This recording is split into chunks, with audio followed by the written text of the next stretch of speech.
እንግዲህ እንደምታየው በጣም ሰፊ ነው ሱቁ። እንዳየሽው ደግሞ ኮሊደሮቹ ሰርኩሌሽን ኤሪያ በደንብ በቃ በነፃነት ብዛት ያለው ሰው ማስተናገድ የሚችሉ ናቸው ስፔሶቹ።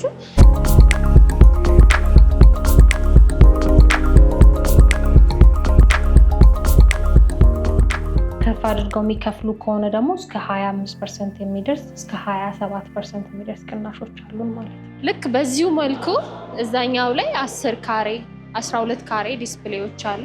በቃ ኤግዛክትሊ ሪያሊቲ ፕላዛን አፍሪካ ህብረት ጋር ነው የምንደግመው ማለት ነው። የፈለጉትን ነገር የሚያገኙበት ነው። ቤት የሚፈልግ ሰው ቤት ያገኛል።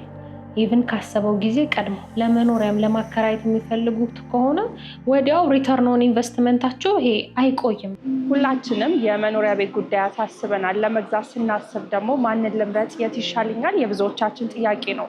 ሰላም ተመልካቾቻችን እንደምን አላችሁ? ይህ የመጠለያ ፕሮግራማችን ነው። በዛሬው የመጠለያ ፕሮግራማችን የተለያዩ የቤት አማራጮችን እንዲሁም ደግሞ የንግድ ሱቆችን ከአነስተኛ ካሬ ጀምሮ እስከ ከፍተኛ ድረስ እያቀረበ የሚገኘውን ሪያሊቲ ሪል ስቴት ጋር ተገኝተናል። እንግዲህ በሚኖረን ቆይታ የንግድ ሱቆችን እንዲሁም ደግሞ የመኖሪያ ቤቶችን በምን ያህል ዋጋ ማግኘት ትችላላችሁ፣ ለየት የሚያደርገው ነገር ምንድን ነው የሚለውን እና ሌሎች ተጨማሪ መረጃዎችን የምናደርሳችሁ ይሆናል። አብራችሁ ቆዩ።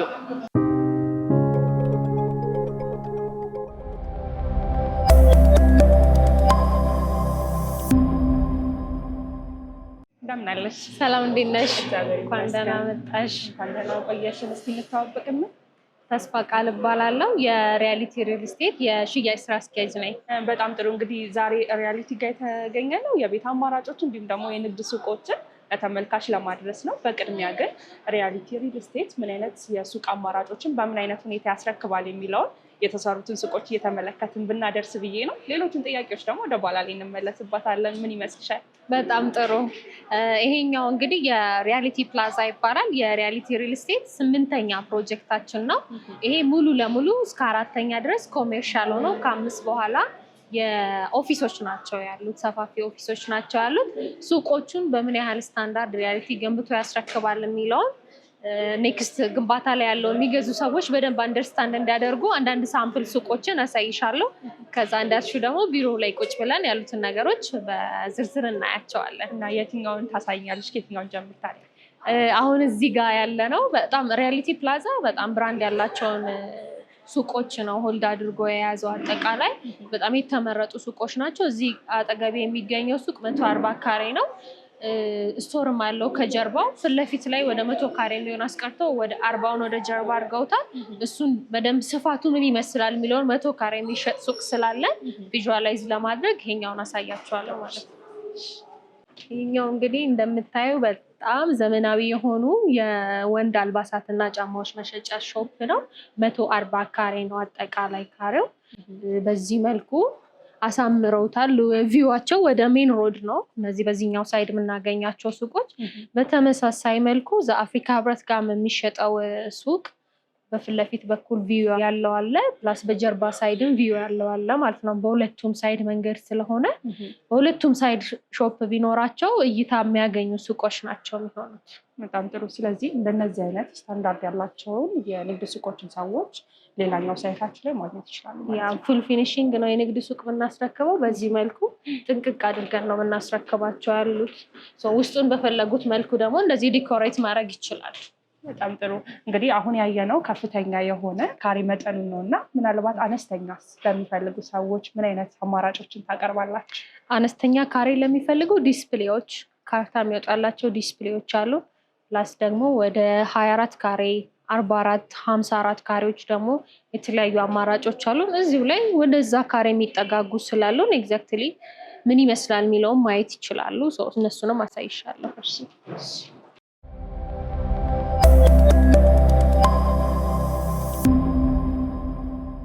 እንግዲህ እንደምታየው በጣም ሰፊ ነው ሱቁ። እንዳየሽው ደግሞ ኮሊደሮቹ ሰርኩሌሽን ኤሪያ በደንብ በቃ በነፃነት ብዛት ያለውን ሰው ቢኖር ብዛት ያለው ሰው ማስተናገድ የሚችሉ ናቸው። ስፔሶቹ ሰፋፊ ስፔሶችን ያለው ኢቭን የንግድ ማዕከል ሆኖ ሰዎች ዝም ብለው መግባት አይችሉም። በጣም ሴፍቲ ያለው ሲሲቲቪ ካሜራዎች ይኖሩታል። እዚህም ላይ ያሉት በደንብ ሆፕፉሊ አይተሻቸዋል ብዬ አስባለሁ። እዛች ጋር ደግሞ የሪሴፕሽን ኤሪያ አለን። እዚህ ህንፃ ላይ የሚገቡ ሰዎች እቃ ምናምን እንዳይጠፋባቸው ሰዎች በደንብ ኮንትሮል የሚያደርጉ ደግሞ እዛሽ ጋር የሚቀመጡ ሴኪሪቲዎች አሉ። ይሄ ደግሞ አሁን ማሳየሽ ዲስፕሌዎቹ ናቸው። ልክ በዚሁ መልኩ እዛኛው ላይ 10 ካሬ 12 ካሬ ዲስፕሌዎች አሉ። ይሄን ነው የሚያክለው ሳይዛቸው። ይሄ አሁን 10 ካሬ ዲስፕሌ ነው። እንደምታየው ሰፊ ስፔስ አለው። እዛም ጋር በደንብ ቁጭ ማለት ይችላሉ። እዚህ ድረስ ነው። እዚህ ድረስ የአንዱ ሰው ዲስፕሌይ ነው ማለት ነው። ስለዚህ እንደዚህ የኮስሞቲክስ ነገሮችን ጌጣጌጦችን መሸጥ የሚችሉበት ስፔስ አለ። እዚህ አበባ መሸጫዎች አሉ። እነዚህ ማለት 10 ካሬ 12 ካሬ ሱቆች ዲስፕሌዎቹ ይሄን ነው የሚያክሉት። አፍሪካ ህብረት የምንሸጣቸው የተናጠል ካርታ ይወጣላቸዋል። ለእይታ ራሱ ወክ ለሚያደርግ ሰው ይመቻል። እንዴት አየሽው? በጣም ሰፊ ነው፣ ደስ ይላልም ለእይታ አይደለ? ስለዚህ አሁን እነዚህን በግዢ መልክ ሰዎች በቀጥታ እናንተ ጋር ማግኘት ይችላሉ። በቀጥታ ማግኘት ይችላሉ። የሚገነባው ፕሮጀክታችን አፍሪካ ህብረት ፊት ለፊት ነው ያለው። እሱ ላይ ማግኘት ይችላሉ። በደንብ ካሜራ አላቸው ብዬሻለሁ። ኤቭሪ ፍሎር ላይ ኤቭሪ አንግል ላይ የሚያሳዩ እዛች ጋር ካሜራ ይኖረዋል። ስለዚህ ይሄንን በደንብ ያሳየዋል። እንደዚህ ክፍት ነው የሚያድሩት የሚውሉት። ምንም አይነት የሴኪሪቲ ችግር የለባቸውም ማለት ነው። እዚህ ቦርሳ መሸጫ ቤቶችም አሉ፣ ካፌዎችም አሉ። እንደዚህ አይነት ማድረግ ይችላሉ። እዛ ላይ የሚገዙትን ሱቅ እና ዲስፕሌይ በእንደዚህ አይነት መልኩ ለገበያ ማዋል የሚችሉበት ኦፕሽን አለ ማለት ነው። እንግዲህ እስካሁን ድረስ ያየነው አንደኛው በጣም ተለቅ ያለ ለልብስ እና እንዲሁም ደግሞ ለሌሎች አገልግሎቶች የሚሆነውን ሱቅ ነው። ሌላ ደግሞ ለኮስሞ ቤት አነስ ያለ ካሬ ተመልክተናል። በዚህ መሀል አይገኝም ወይ ደግሞ የሌላው ጥያቄ ነው እና እሱስ ይኖራል ወይ? አለ። ትልቅ ለሚፈልግ ትልቅ፣ ትንሽም ለሚፈልግ ትንሽ፣ መካከለኛ ሳይዞችም አሉ። እነሱን ደግሞ ላይ ፈርስት ፍሎር ላይ ወተን በደንብ አሳይሻለሁ። አክቹዋሊ ኦፕን ዳውን ስለሚኖረው ተመሳሳይ አይነት ሴት ስለሚኖረው እንደዚህ ከግራውንድ ፍሎር ላይ ሆነን ወደ ላይ ያሉትን ሾፖች ማየት የምንችልበት ኦፕሽንም አለ። ለእይታ ምንም ችግር የላቸውም። አንደኛም ፎቅ ላይ ሶስተኛም ላይ ቢሆኑ በደንብ መታየት የሚችሉ ስፔሶች ናቸው ያሉት።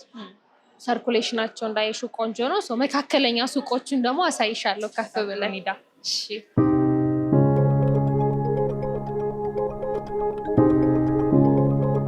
እንደምታዩ ሰፋፊ ሱቆች አሉ። ሰርኩሌሽኑም ሰፊ ነው። ወደታችን ሱቆችን ማየት ይቻላል። ከላይም ደግሞ ቅድም እንዳየነው ማየት ይቻላል። ይሄኛው 31 ካሬ ሱቅ ነው። ይሄን ነው የሚመስለው 31 ካሬ ሱቅ። እንደምታዩ በጣም ሰፊ ነው። ስፖርት ዌሮችን ነው የምትሸጠው እዚህ ላይ። በጣም ሰፊ ነው እንደምታዩ። እዚህም ጋር ደግሞ አረፍ ብለው መስተናገድ የሚችሉበት ሰፊ ስፔስ አለ። በጀርባ በኩል ነው እይታው። ይሄ የውስጥ ለውስጥ መንገድ ነው። በቃ ኤግዛክትሊ ሪያሊቲ ፕላዛን አፍሪካ ህብረት ጋር ነው የምንደግመው ማለት ነው።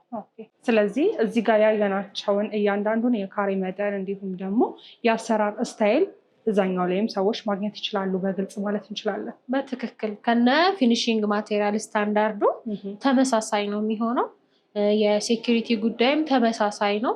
ስለዚህ ኤግዛክትሊ ሪያሊቲ ፕላዛን አዩ ማለት አምባሳደር ይባላል የሳር ቤቱ ፕሮጀክታችን። አምባሳደርን አዩ ማለት ነው እና ሰዎች ይሄንን አይተው እዛ ላይ ኤግዛክት ሪፍሌክሽኑ ነው የሚያገኙት ማለት ነው። በጣም ጥሩ። እንግዲህ ያሉትን የሱቅ አማራጮች በምን አይነት መልኩ ይረከባሉ የሚለውን በአጠቃላይ እየተዘዋወርን ከዲስፕሌይ እስከ ትልቅ ካሬ ድረስ ከተመለከትን ሌሎችን ደግሞ የዋጋ መጠናቸው፣ የካሬ መጠናቸው እንዲሁም ደግሞ አጠቃላይ ስለ ፕሮጀክቱ ቢሮ ላይ ቁጭ ብለን ብናወራስ በጣም ደስ ይለኛል። እሺ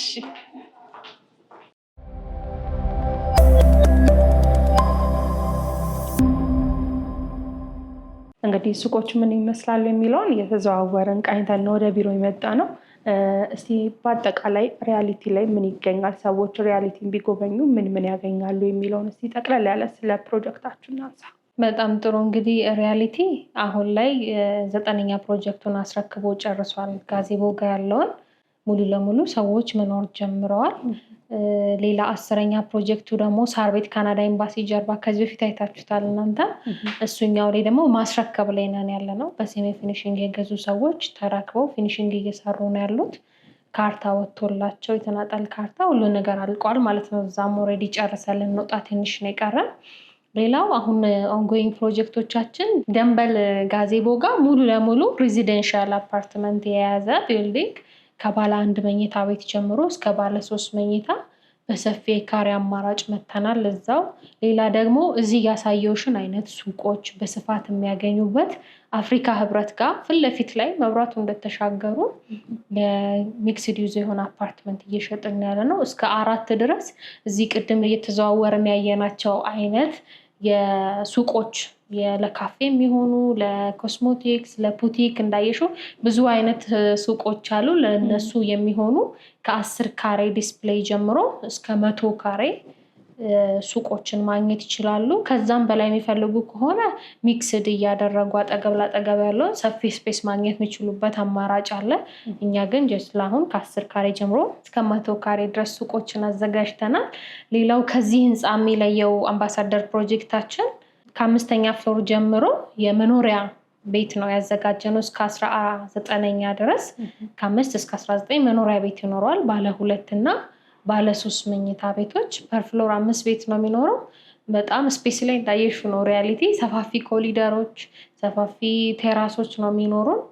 እዛ ደግሞ በሱቅና በቤት ድጋሚ መተናል። ያው ሪያሊቲ የተወደዱ ፕሮጀክቶችን እየደገመን ያለው አሁን እዚህ አትላስም ጋር ሸገር ጀርባ የነበረው ፕሮጀክት በ3 ወር ሳይሞላ ነው አጠናቀን የወጣነው። ሽያጭም ኮንስትራክሽንም ላይ አይታማም። ሪያሊቲ በጣም በፍጥነት እየገነባን እያስረከብን እየወጣን ያለ ነው።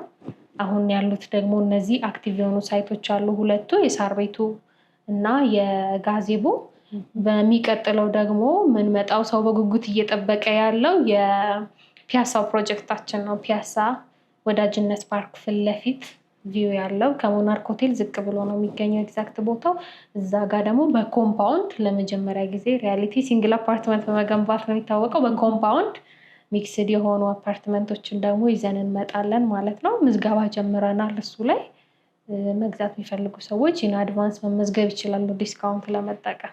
በጣም ጥሩ። እንግዲህ ይሄን ያህል አጠቃላይ መረጃዎችን ካገኘን እያነየናቸው የነበሩ ዲስፕሌዎች አሉ፣ አነስ ያሉ የካሬ መጠን ያላቸውም የንግድ ሱቆች አሉና ምናልባት ዋጋው ስንት ነው የሚለው ደግሞ ጥያቄ ሁላችንም ጋር ይነሳል። እኔም ብሆን እየጠየኩ ነበረና ምናልባት ስለ ዋጋው እስቲ እናንሳ የንግድ ሱቆችን። ከዛ በመቀጠል ደግሞ የመኖሪያ አፓርትመንቶቹ የዋጋ መጠናቸው ምን ይመስላል? እንግዲህ የንግድ ሱቆችን በፉል ፊኒሽንግ ነው የምንሸጠው። ጠንቀቅ አድርገን ሰርተን እዚህ ባየሽው ስታንዳርድ ነው እየሸጥን ያለ ነው። አፓርትመንት ቤቶቹ ላይ ሁለቱም ምርጫ አለ፣ ሴሚ ፊኒሽንግም ፉል ፊኒሽንግም አለ።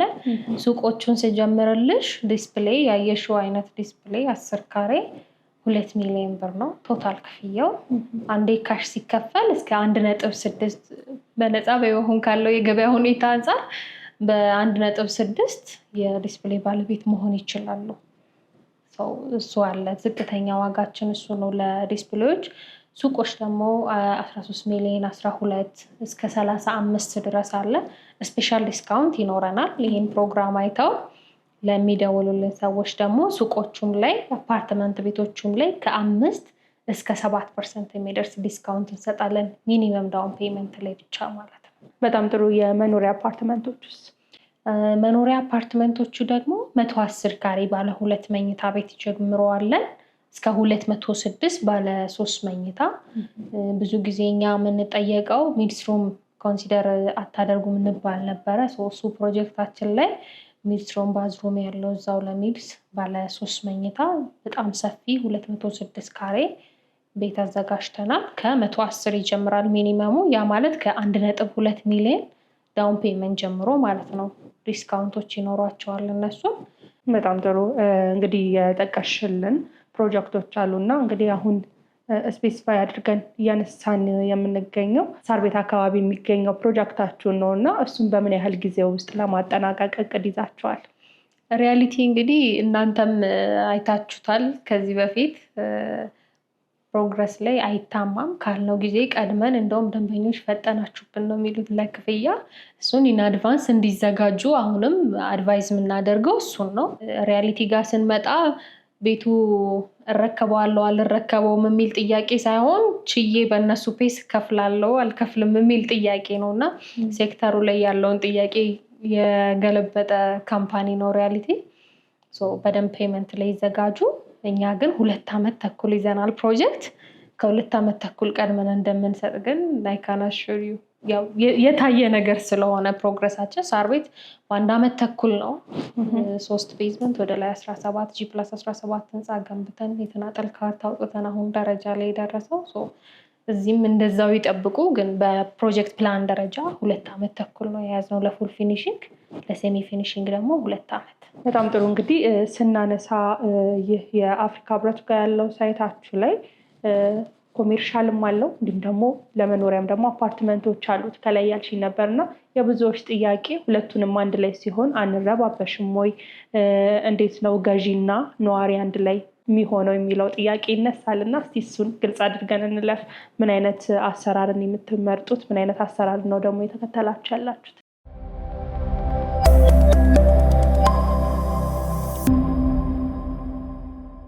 በጣም ትክክለኛ ጥያቄ ነው ያነሳሽው። የብዙዎች ጥያቄ ነው። ምክንያቱም ሱቅና መኖሪያ ቤት አንድ ላይ ሲሆን አንረባበሽም ወይ የሚለው የብዙ ሰው ጥያቄ ነው።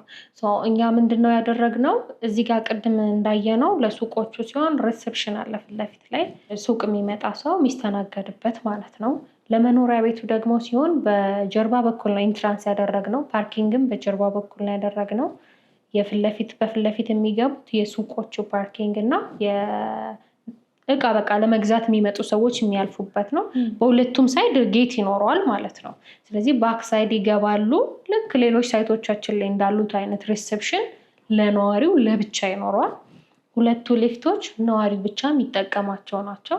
ሴሚ ቤዝመንት ላይ ከሪሴፕሽኑ አልፎ ሲገባ 2ቱን አክሰስ የሚያደርገው ነዋሪ ነው። የገበያ ማዕከሉ አክሰስ የሚያደርገው አንድ ሊፍት አለ። ካርጎ ሊፍት እና እሱ አንድ ላይ ነው የሚሆነው። የገበያ ማዕከል የሚጠቀመው ሊፍት እና ነዋሪ የሚጠቀመው ሊፍት የተለያየ ነው። መግቢያውም እንደዛው የተለያየ ነው። ምንም አይነት መረባበሽ አይኖርም። እዚህ እንዳየሽው የሆነ ቅልል ያለ ሰላማዊ ኤሪያ ነው። ኢቭን ሱቆች ኖረውበት ራሱ ሰፋፊ ስፔሶች ስላሉን መጨናነቆችም አይኖሩም። ብዙ ሰው ቢመጣም አንዴ ክራውድድ አይሆንም። በዚህ መልኩ ሶልቭ ለማድረግ ሞክረናል። ሆቴል ሪሴፕሽን ስታንዳርዳችን ለሱቁም ለብቻ ነው፣ ለነዋሪዎቹም ለብቻ ነው ያለን ማለት ነው። እንግዲህ ስለ ፕሮጀክቱ ይሄን ያህል ካነሳን ምን አለው የሚለው ደግሞ ሌሎች የተመልካቾች ጥያቄ ይመስለኛል እና እስቲ ስለ ፋሲሊቲው እናንሳ። ያው እንግዲህ እኛ በፋሲሊቲ አንታማም፣ ፕራክቲካሊ እያሳየንም ነው ያለነው። የጋዜቦ ዲፕሎማት ፕሮጀክታችን ላይ እንዳየሽው ከዚህ በፊት የጂምናዚየም ሳውና እና ስቲም አገልግሎቶች ነበሩን። እነሱ እንዳሉ ሆነው አሁን ደግሞ አድ እያደረግን ያለ ነው። አዲስ ፕሮጀክት በጀመርን ቁጥር ፋሲሊቲ አድ እናደርጋለን። ያው ባካፕ ጀነሬተር እና ከርሰ ምድር ውሃ እንደ ቤዚክ ነገር ነው የምናየው። ምንም ማንደራደርበት ነገር ነው። ኤቭሪ ፕሮጀክቶቻችን ላይ አሉ እነሱ። ሌሎች ተጨማሪ ነገሮች ጂምናዚየሙ፣ ሳውና እና ስቲሙ እንዳለ ነው የሚሆነው። ክለብ ሃውስ ይኖረናል፣ ላይ ኦፕን ቴራስ ይኖራል ለነዋሪዎች መገልገል የሚችሉበት። ሌላው ደግሞ የልጆች ማቆያ ወይም ዴኬር አስቀምጠናል። ያው ልጆችን ፎከስ ያደረገ ልጆች ሴንተር የሆነ ፕሮጀክት ነው እየሰራን ያለ ነው። ስለዚህ የልጆች ማቆያም አዳርገንበታል ሳር ቤቱ ላይ። የደንበሉ ላይ ደግሞ ላይብረሪ፣ የልጆች ላይብረሪ አዳርገንበታል። በጣም ጥሩ። ሰዎች ሪያሊቲ ቢመርጡ ምን ይጠቀማሉ ብለሽ ታስቢያለሽ? ሪያሊቲ እንዴት ነው? የፈለጉትን ነገር የሚያገኙበት ነው። ቤት የሚፈልግ ሰው ቤት ያገኛል። ኢቭን ካሰበው ጊዜ ቀድሞ ለኢንቨስትመንት ለሚፈልጉትም ቶሎ ካርታቸውን አግኝተው ድጋሚ ሪሴል የሚያደርጉበት ቻንስ ይሰጣል።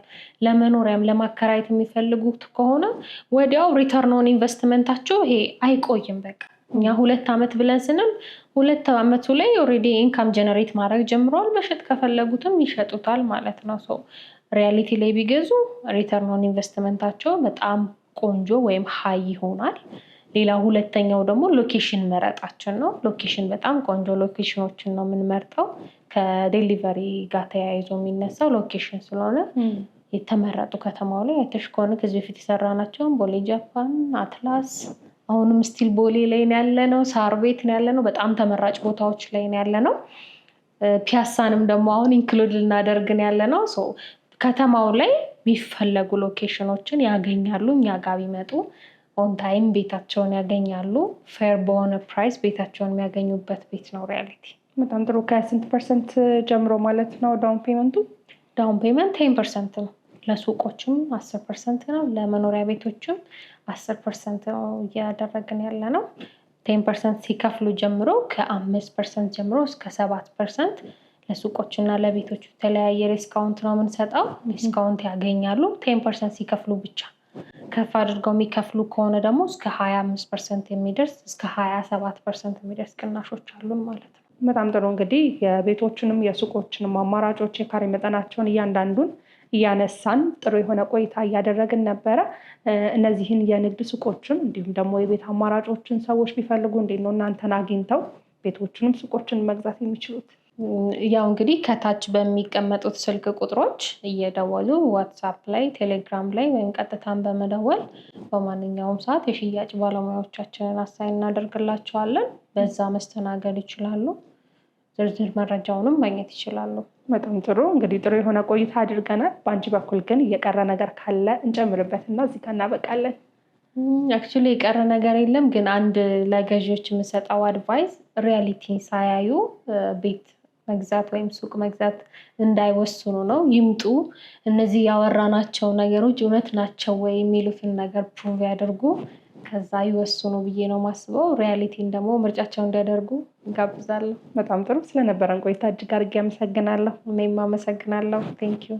ክቡራትና ክቡራን ተመልካቾቻችን በዛሬው የመጠለያ ፕሮግራማችን ሪያሊቲ ሪል ስቴት ጋር ተገኝተን እያቀረባቸው የሚገኙት የንግድ ሱቆች እንዲሁም ደግሞ የመኖሪያ ቤቶች ምን ይመስላሉ፣ የብር መጠናቸው እንዲሁም ደግሞ የካሬ አማራጫቸውን እና ሌሎች መረጃዎችን ወደ እናንተ አድርሰናችሁ ነበረ። እነዚህን የንግድ ሱቆችን እንዲሁም ደግሞ የመኖሪያ ቤቶችን የምትፈልጉ ተመልካቾቻችን ከስር በምናስቀምጠው ስልክ ቁጥር በመደወል ቤቶችንም ሆነ ሱቆችን የራሳችሁ ማድረግ ትችላላችሁ። ስለነበረን ቆይታ እጅግ አድርገን እናመሰግናለን። ሰናይ ጊዜ ይሁንላችሁ።